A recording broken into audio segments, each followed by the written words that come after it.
Ya chicos, vamos a empezar la clase. A ver. Sí.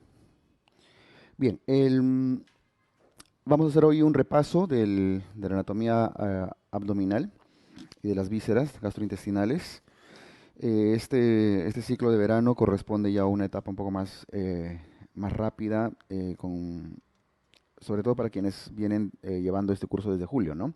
Para quienes se incorporan, bueno, viene a ser su primera clase ahora en el verano y bueno, vamos a resumir la parte teórica de la mayor de ciencias básicas. Empezamos hoy con anatomía abdominal.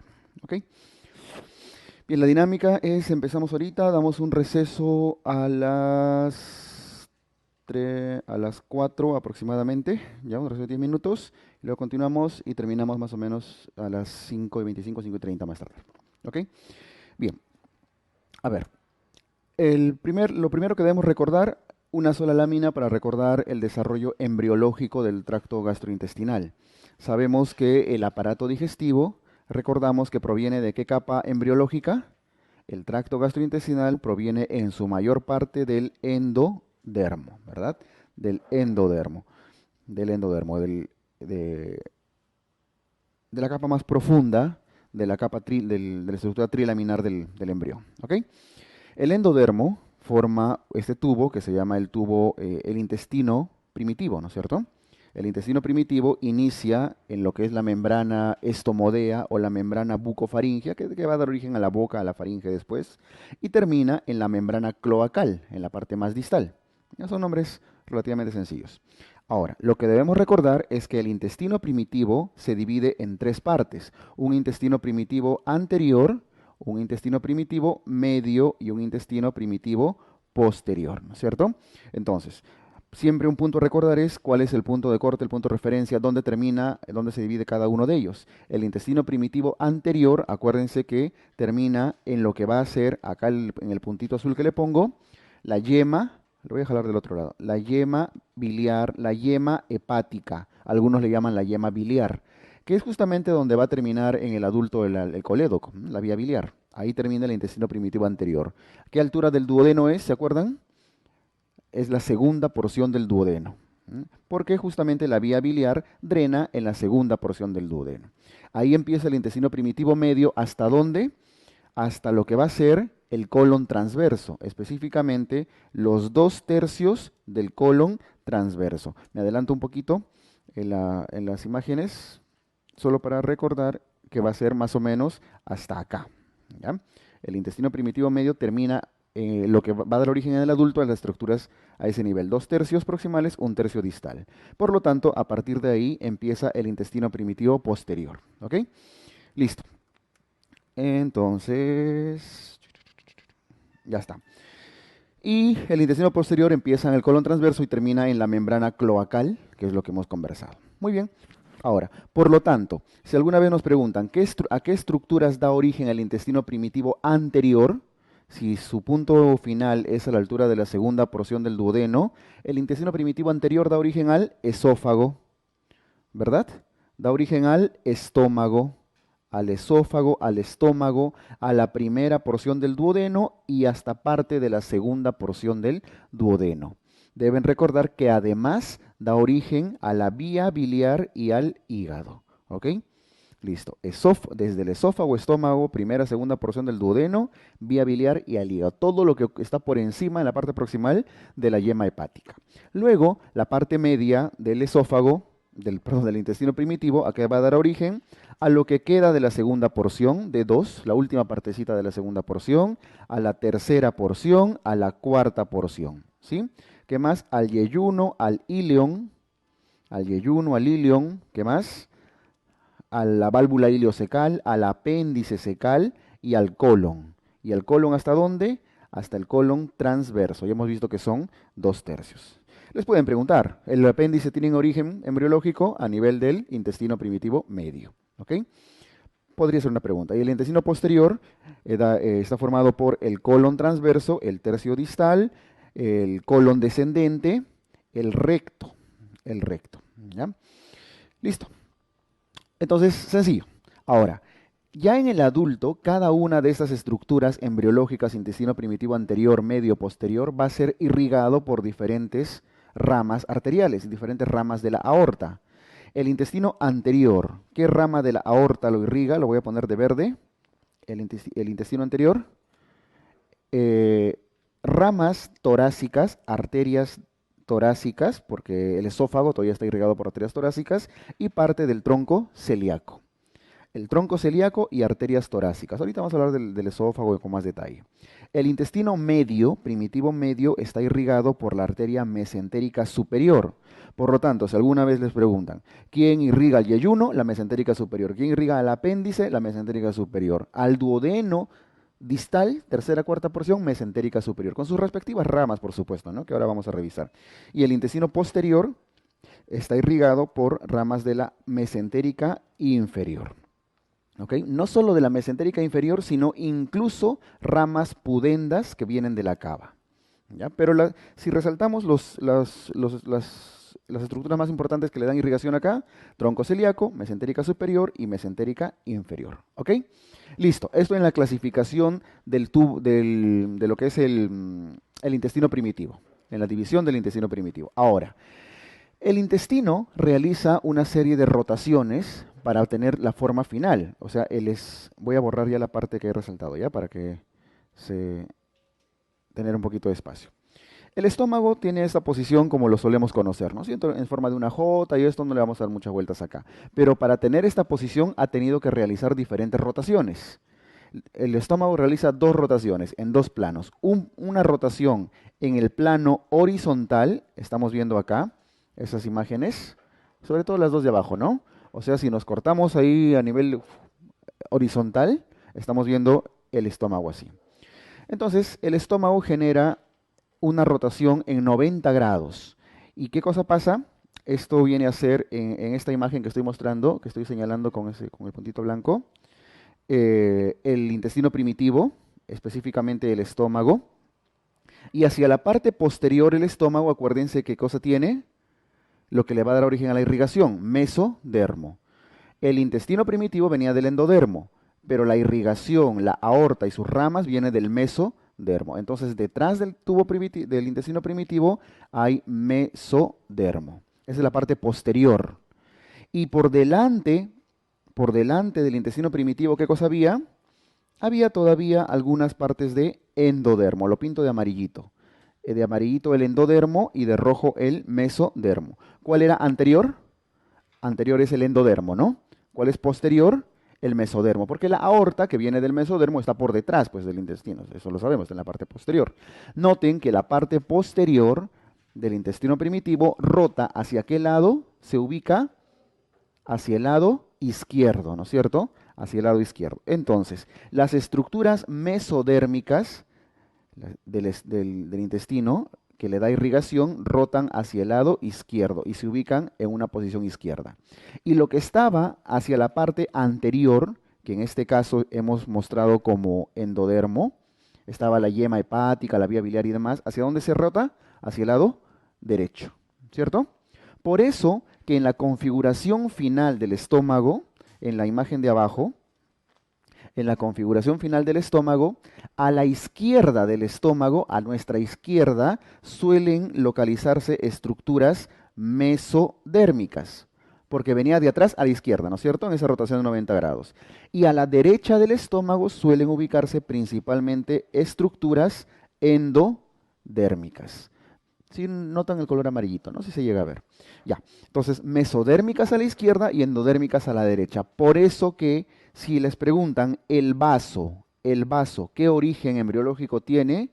La mayor parte del vaso es mesodérmico, porque tuvo origen en las estructuras que vinieron del mesodermo, que vinieron de atrás y rotaron hacia el lado izquierdo. En cambio, si les preguntan el hígado y la vía biliar que está al lado derecho, ¿qué estructura, qué origen embriológico tiene? Endodermo. El hígado y la vía biliar vienen del endodermo, mientras el vaso viene del mesodermo, y esto tiene su origen, por supuesto, en la rotación del estómago. ¿Qué otra implicancia anatómica tiene? Eso está claro, ¿no? ¿Qué otra implicancia anatómica tiene la rotación del estómago? aunque vamos a ver esófago un rato todavía, luego del break, el esófago, al costado del esófago vienen unas fibras nerviosas que corresponden al nervio vago. Por el lado derecho del esófago viene el nervio vago derecho y por el lado izquierdo el nervio vago izquierdo, ¿no? Los dos vagos. Si el estómago rota, también lo que estaba al lado izquierdo se va a convertir en anterior o posterior. Anterior, ¿no es cierto? Lo que está al lado izquierdo por la rotación se hace anterior. Por lo tanto, la cara anterior del estómago está inervado por el nervio vago que viene del lado izquierdo, ¿no es cierto? O sea, lo anterior, voy a ponerle otro color para que se note mejor. Eh, a ver, azulito. Lo, va- lo anterior viene del lado izquierdo y lo posterior, lo que se fue para atrás, ¿de qué lado venía? Del lado derecho. Sí se nota, ¿verdad? Tiene que ver con el giro de 90 grados que hizo el estómago. Entonces, si alguna vez les preguntan quién inerva la cara anterior del estómago, no van a decir nervio vago anterior. Tienen que decir nervio vago izquierdo. ¿Quién inerva la cara posterior del estómago? Es el nervio vago derecho, porque es por el giro que hizo. Muchas otras cosas más terminan así. Este giro termina, tiene implicancia en la localización de muchas estructuras también. El páncreas no siempre estuvo apuntando hacia nuestro lado, hacia nuestro vaso. El páncreas tenía otra localización y este giro del estómago también hizo que cambie a esa posición. Pero ya son datos menos trascendentes. Entonces, acuérdense por favor sobre todo este giro porque les ayuda a reconocer quiénes vienen del mesodermo y quiénes vienen del endodermo. Al lado derecho, la última imagen embriológica, el otro concepto que deben recordar es la rotación del intestino.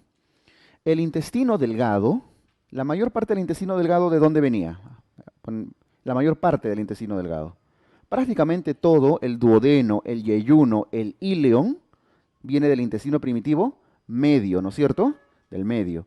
El duodeno, una pequeña parte del duodeno viene del anterior hasta la segunda porción, pero el resto, los 6-7 metros que tenemos de intestino, vienen del intestino primitivo medio. Y noten que el intestino primitivo medio tiene una comunicación con la zona eh, umbilical. ¿Con qué estructura se comunicaba el intestino medio?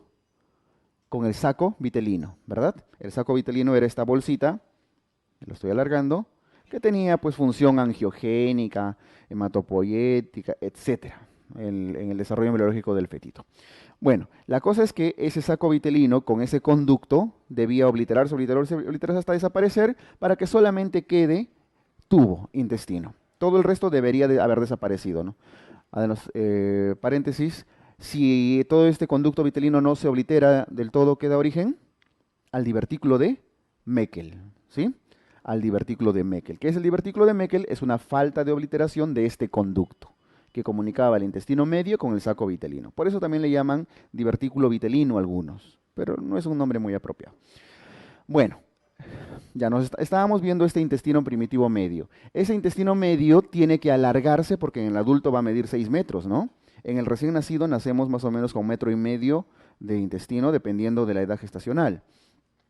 Pero ya, ese alargamiento hace que el intestino en algún momento salga de la cavidad abdominal. La cavidad abdominal del feto no crece tan rápido como los intestinos. Los intestinos proliferan, proliferan, se alargan y no tienen espacio, entonces se ven obligados a salir. Al salir, ¿cuál es el término apropiado? Se hernia. Es una herniación fisiológica. Sale del anillo porque no tiene espacio. Entonces ven cómo el intestino primitivo, que es este chupito de acá, no es el apéndice, ¿qué era? El divertículo de Meckel. ¿Ya? El divertículo de Meckel. Este que está en el intestino medio, se va alargando, sale, sale, sale, sale, sale. Cuanto más se hernia, noten que empieza a girar. O sea, lo que estaba, miren, en la primera imagen, voy a poner algunos puntitos de referencia. Este puntito negro, lo que era inferior va a ser una rotación en sentido antihorario. Si hace una rotación en sentido antihorario, ¿dónde se va a ubicar? En sentido antihorario. Si es en sentido antihorario, se va a ubicar del lado izquierdo de la persona, ¿no es cierto? Estamos mirando al fetito, mirándolo. Si estaba abajo, ya yo soy el fetito, ¿no? Si estaba abajo, gira hacia el lado izquierdo. Entonces, lo que estaba hacia abajo ahora se encuentra en el lado izquierdo. ¿Cuántos grados rotó? 90 grados. Entonces, el intestino delgado, en su primera rotación, que es durante la herniación fisiológica, porque no es una herniación patológica, gira 90 grados en sentido antihorario, ¿verdad? Ya está. Y hace que lo que estaba hacia abajo esté ahora del lado izquierdo. Muy bien. Y luego tiene que regresar. En algún momento no nacemos con las tripas hacia afuera. ¿Qué pasa si las tripas no regresan? ¿Cómo se llama? Ónfalocele, ¿no? El ónfalocele, que es cuando los niños nacen con los intestinos afuera, cubiertos por, eh, por peritoneo, por amnios, es cuando no ha retornado el intestino. Bueno, lo normal es que regrese. ¿Y cómo se llama cuando una hernia regresa a su lugar? Se reduce. Viene el periodo de reducción fisiológica. Primero se hernia y luego se reduce. Cuando se reduce, también gira. Noten, a medida que va regresando el intestino, va retornando a su lugar, también está haciendo giros. Y el giro más importante que hace es, lo que estaba al lado izquierdo, ahora gira 180 grados. Entonces, lo que estaba del lado izquierdo gira, sigue en sentido antihorario y ahora se va a ubicar del lado derecho. Del lado derecho. Entonces, quiero que solo sigamos al puntito negro.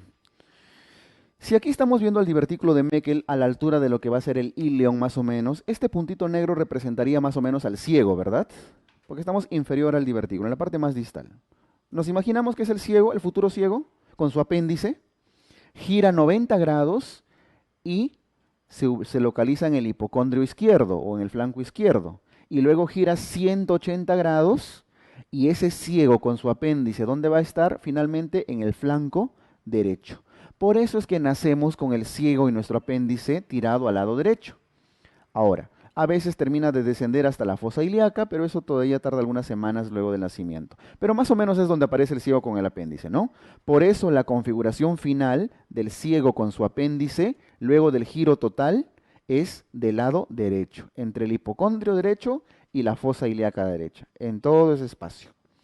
Entonces, que recordar que el intestino hace dos giros. Un giro de 90 grados en sentido antihorario en la herniación y luego hace otro giro de 180 grados, también en sentido antihorario durante la reducción, ¿no? Entonces de aquí salen tres preguntas, ¿ah? Bueno, un montón, pero las que siempre les pueden poner. ¿Cuánto rota el intestino en la herniación? 90 grados. ¿Cuánto rota el intestino durante la reducción fisiológica? 180. Y si la pregunta es directa y le dice ¿cuánto rota el intestino en total? 270 grados, 3/4 partes de un círculo, ¿ok? El resultado final de una correcta rotación es que el intestino grueso, el colon, siempre se ubique por delante del intestino delgado. Notan, ¿no? El duodeno está siempre detrás del colon transverso, en toda persona normal, por el tipo de giro antihorario que hace. Si alguna vez ustedes están operando a un paciente, entra en una cirugía, y al disecar, bueno, claro, al disecar, primero se encuentran con el duodeno y detrás está el colon, ¿qué ha pasado? La rotación fue en sentido horario, fue al revés, ¿ya? Porque si fuera antihorario, siempre el colon está delante del duodeno. Entonces, simplemente giró al revés. Esas cosas pueden pasar. Si alguna vez encuentran que el apéndice y el ciego está en el lado izquierdo, probablemente es que rotó de forma incompleta, que no completó sus 270 grados. Quizás rotó 45 y después 45, quién sabe qué pasó, pero fueron rotaciones incompletas. Todo eso corresponde a un complejo de patologías que se llama malrotación intestinal. ¿Está bien? Listo. Entonces, es lo básico, lo mínimo que tienen que recordar del desarrollo embriológico del tracto gastrointestinal. De hecho, una de las preguntas más comunes que les pueden hacer siempre es ¿de dónde vienen estas estructuras? Y casi todo viene del endodermo, salvo el vaso. Ahora, un detalle. La irrigación de estas estructuras, la irrigación de todo el tracto gastrointestinal, viene, hemos dicho, de ramas del tronco celíaco, de la mesentérica superior, de la mesentérica inferior, etcétera. Estas ramas arteriales, ¿de qué origen embriológico tienen? Mesodermo. Todo lo que es irrigación, soporte de las vísceras, suele ser mesodermo. ¿Ok? Listo, cerramos este resumen del desarrollo embriológico del tracto gastrointestinal. Van a tener un repaso de embriología también general, donde van a recordar algunos detalles más con otras vísceras. Listo. Ahora, vamos ya a la parte anatómica, de anatomía propiamente dicho, y vamos a empezar con la pared abdominal. La pared abdominal anterior específicamente. Bueno, primero, la pared abdominal tiene una parte anterior o anterolateral, lo que está hacia adelante, que es lo que estamos viendo ahí, todo lo que es anterior y a los costados, ¿no? Tiene una pared posterior, que es lo que vamos a ver acá, los músculos que están en la pared posterior. Tiene una pared superior. ¿Quién corresponde a la pared superior del abdomen? El diafragma, ¿no es cierto? El diafragma está hacia arriba, entonces algunas cositas vamos a recordar de eso. Bueno, las capas de la pared abdominal son sencillas. Obviamente primero está la piel, luego viene el tejido celular subcutáneo. Y el tejido celular subcutáneo se caracteriza porque tiene dos fascias bastante conocidas. ¿Cuáles son? Camper, la fascia de Camper y escarpa. La fascia de Camper y escarpa. ¿Cuál de los dos es más denso, más duro? La fase de escarpa es un tejido conectivo más denso. Es más profunda y es más densa también, más dura. La fase de Camper se le llama también areolar, fase areolar, y aunque es más gruesa, es un poquito más frágil, más suave, más fácil de disecar. Hasta con el dedo lo disecan muchas veces. ¿Ya? En cambio, la fase de escarpa sí implica un poco mayor de más profundidad, más filo para cortar. ¿Ok? Luego de las fascias del tejido celular subcutáneo vienen las aponeurosis respectivas y las capas musculares. ¿Qué músculos tenemos en la pared abdominal? Ya esta parte es sencilla, bueno, pasamos un poco rápido. El más anterior es el músculo recto anterior, ¿no es cierto? Ahí está el recto anterior, son esos dos que están a veces con sus coquitos. En las zonas laterales, anterolaterales, ¿quiénes están? Los tres músculos que más deben recordar. ¿Cuáles son? Este músculo, el más externo de todos, el más externo, que es este de acá, que tiene la disposición de sus fibras en esa dirección, como si se estuvieran metiendo las manos al bolsillo, ¿no? En esa dirección. ¿Se acuerdan con eso? ¿Cómo se llama? El oblicuo mayor u oblicuo externo. El oblicuo mayor o oblicuo externo, noten, está de rojito toda la parte muscular, pero en su parte más distal es muy aponeurótica. Está de blanco y es bastante aponeurosis tiene. ¿Ya? Entonces, eso corresponde a la capa más externa, el oblicuo mayor u oblicuo externo, como quieran llamarlo. Si levantamos el oblicuo mayor, que está dibujado acá, a este lado, se ha cortado una parte ahí, nos encontramos con una capa un poquito más profunda que se llama el oblicuo menor. Oblicuo mayor, más profundo el oblicuo menor, que tiene, dense cuenta, la dirección de sus fibras al revés, contrarias al oblicuo mayor. El oblicuo mayor era en forma de una V y las otras fibras están al revés. Lo notan, ¿no? Y más profundo están estas fibras que tienen una dirección transversal. ¿Cómo se llama entonces? Transverso del abdomen. El transverso del abdomen. Voy a jalar la flecha hasta abajo. El transverso del abdomen. ¿Ok? Entonces el orden de las fibras es así. Oblicuo mayor o externo, oblicuo menor o interno y transverso del abdomen más profundo. Sumado al recto anterior que está hacia adelante, son los 4 músculos de la pared abdominal. Algunos describen 5 músculos. ¿Qué cosa nos falta acá? El quinto músculo, el que está más abajo. El músculo piramidal. Es un musculito que está ya muy cerca al pubis. El tema es que no está presente en todos los seres humanos. Ese se llama el músculo piramidal o piriforme. ¿Ya? Tiene forma como de un triangulito y algunas personas no lo tienen ahí. Ha involucionado en el desarrollo, en la evolución en algunos seres. Bien, ahora, estos músculos están protegidos por diferentes aponeurosis, ¿verdad? Capas aponeuróticas que envuelven al musculito. ¿Se acuerdan, han escuchado del estuche de los rectos? Pues bien, si nosotros hacemos un corte más o menos a esta altura por encima del ombligo, donde estoy poniendo esa línea celeste, ¿ya? Si lo alcanzan a ver. Vamos a tener la imagen de arriba. Pero si hacemos un cortecito más abajo, lo pongo de verde, por debajo del ombligo, por este nivel más o menos, me estoy poniendo de verdecito, vamos a tener el corte que está abajo. ¿Está bien? Para tener como punto de referencia dónde estamos haciendo los diferentes cortecitos. Ahora, en el que estamos haciendo por encima del ombligo, noten que las aponeurosis de los tres músculos, estamos viendo un corte medio axial, ¿no? Ahí está el oblicuo mayor, oblicuo menor y transverso. Las aponeurosis de todos estos músculos terminan envolviendo al recto, a los rectos anteriores, por ambos lados. ¿Notan? Las aponeurosis se bifurcan por delante y por detrás. Igual acá, por delante y por detrás. Y envuelven al recto. Significa que el estuche de los rectos está formado por las aponeurosis de los tres músculos de la pared abdominal. Pero solamente está presente en una zona superior al ombligo. Puede llegar hasta algunos pocos centímetros debajo del ombligo. Pero como punto de referencia la zona umbilical es lo más común. Ahora, si notamos en el corte que está hecho más abajo, centímetros por debajo del ombligo, en el corte de abajo, noten que todas las aponeurosis de los músculos pasan por delante del recto. Significa que por detrás nada lo está protegiendo, nada lo está envolviendo. ¿Qué implicancia tiene esto? En la zona superior, el recto está bien protegido, envuelto en un estuche. En cambio, en la parte inferior no hay una adecuada envoltura. La pared posterior del abdomen, en esta zona inferior, solamente está protegida por esta estructura. ¿Cómo se llama esta estructura que está por detrás de todos los músculos? La verde, la fascia transversalis. La fascia transversalis no es un músculo, es un tejido que está por detrás de toda la zona muscular y es la única que está dando soporte a los rectos por detrás. Significa que en la zona de transición, donde desapareció el estuche de los rectos y dio origen a una estructura de este tipo, a una configuración así, es una zona de debilidad en la parte posterior, ¿no es cierto? En esa zona suelen salir las hernias de Spiegel.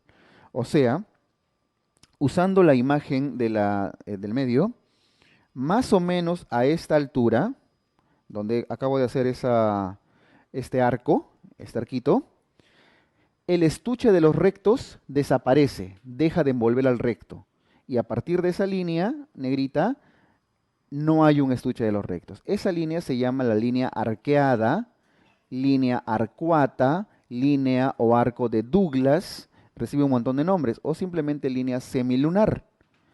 A esa altura protruye una hernia muy frecuente, que es la hernia de Spiegel. ¿Por qué? Porque justamente desaparece el estuche de los rectos, dando origen a una debilidad de la pared posterior. Entonces le voy a poner nombrecito a esa línea negrita.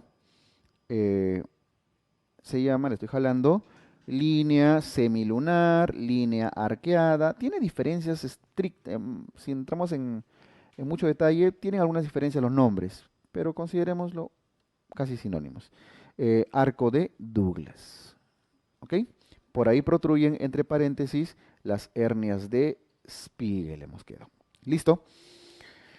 Entonces, tenemos claro la configuración de la pared abdominal por delante, ¿no? Oblicuo mayor, oblicuo menor, transverso del abdomen, fascia transversalis, y por detrás de la fascia transversalis, ¿quién está? El peritoneo, ya, pues, ya la lámina peritoneal. Que en nuestras figuritas está de color medio naranjita por ahí, ¿no? Ya la más profunda. Y dentro de eso ya está la tripa, los intestinos. Bien. Listo, esto con la pared anterior. Ahora, cuando hablamos de la pared anterior tenemos que reconocer el canal inguinal. Y el canal inguinal sí es una zona que tenemos que conocer por todos lados. El canal inguinal, aquí ya está agrandado, tiene su origen en esta parte, ¿no? Acá. Voy a borrar un ratito esto. Ya, ahí. En esta parte de acá. Lo que estamos viendo en la zona más inferior del abdomen, esta línea blanca, ¿qué cosa es? Es el ligamento inguinal. ¿Qué cosa era el ligamento inguinal, se acuerdan? Es un engrosamiento, un engrosamiento, un enrollamiento de esta misma aponeurosis. La aponeurosis del oblicuo mayor o oblicuo externo termina formando este ligamento inguinal, que recibe un montón de nombres. Al ligamento inguinal también se le llama, voy a usar esa imagen porque hay espacio. Al ligamento inguinal le llaman cintilla iliopubiana. ¿Por qué? Porque nace en la cresta ilíaca, en la espina ilíaca, perdón, en la espina ilíaca anterosuperior y termina en el tubérculo del pubis. Por eso le llaman cintilla iliopubiana. Ligamento de Poupart. Aunque el ligamento de Poupart específicamente es como un anexo al ligamento inguinal de ciertas fibras restantes de la aponeuritis, pero lo pueden tomar como sinónimo porque viajan prácticamente pegados. Cintilla iliopubiana, ligamento de Poupart, ligamento de Besalio, ligamento de Falopio. Un montón de nombres reciben. Todo el mundo le ha puesto su nombre. Más lo conocemos como ligamento inguinal. ¿Ya? Besalio, Falopio, Poupart, etc. ¿Ok? O simplemente cintilla o tracto iliopubiano. Es un engrosamiento del ligamento inguinal. Muy bien. Y se nota aquí claramente un anillo. ¿Qué anillo es este? ¿El superficial o el profundo? Por supuesto que es el superficial porque estamos viéndolo de afuera, ¿no? Y por ahí está protruyendo lo que sería el cordón espermático si es que es varón o el ligamento redondo del útero si es que es mujer. Ya eso vamos a ver.